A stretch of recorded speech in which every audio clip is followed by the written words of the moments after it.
الموضوع وما فيه ان انت يا سيدي الفاضل اليومين دول ما بين امر من اتنين. يا اما عربية مع تاجر عايز يمص دمك ويبيع لك حتة خردة، يا اما عربية انت هتعطل بيها وتحتار عند الصناعية، وفي كلا الحالتين كلها فلوسك وانت اللي هتدفع من جيبك. احنا كل اللي بنحاول نعمله ان احنا نوصل بيك، سواء ان احنا نقولك فين التاجر الكويس او ازاي تشتري عربية كويسة، او ان احنا نشاور لك على الصيانة الكويسة او المركز الكويس، او ازاي تدفع فلوس قليلة، وفي كل الحالات دي ازاي تاخد احسن جودة. بسم الله ما شاء الله.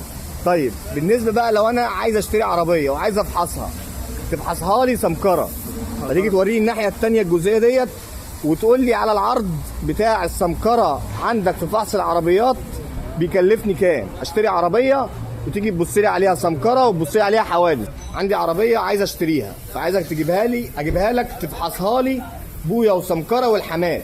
بتيجي بتترفع على العربيه بنبص عليها بنشوفها رشه ولا مش رشه، مغيره نص ولا مغيره ربع ولا متغير فيها حاجه ولا عامل حادثه، وبقول لصاحب العربيه دي عامله كذا ودي فيها كذا وفيها كذا، وبنرفعها على المجرى عند جنبنا في محل الزوايا بتاعنا. طيب العرض بقى اللي انت قلت لي عليه اللي هو هيبقى للمشتركين والمتابعين بتاع فحص العربيه، تكلفني كام العربيه فحص واتكل على الله؟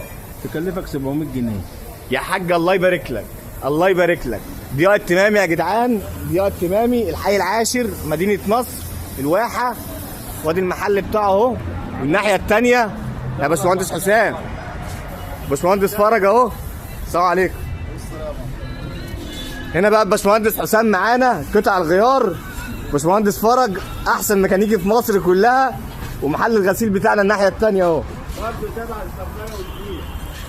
المحل برضو بتاعنا بتاع قطع الغيار وبتاع الغسيل تابعين برضو للسمكره والبويه. وادي اليافطه بتاعتهم اهو. ازيك يا باشمهندس؟ عامل ايه؟ منورين والله. الله يخليك يا رب.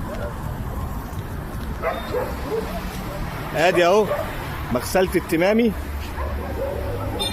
وادي محل السمكره والدهان اهو، وادي الناحيه البويه. المكان ده كله بتاعنا، العجل ده كله واقف بيشتغل فيه. بسم الله ما شاء الله. مركز ضياء وحازم التمامي بشارع مهدي عرفة، مدينة نصر، الحي العاشر، امتداد الواحة.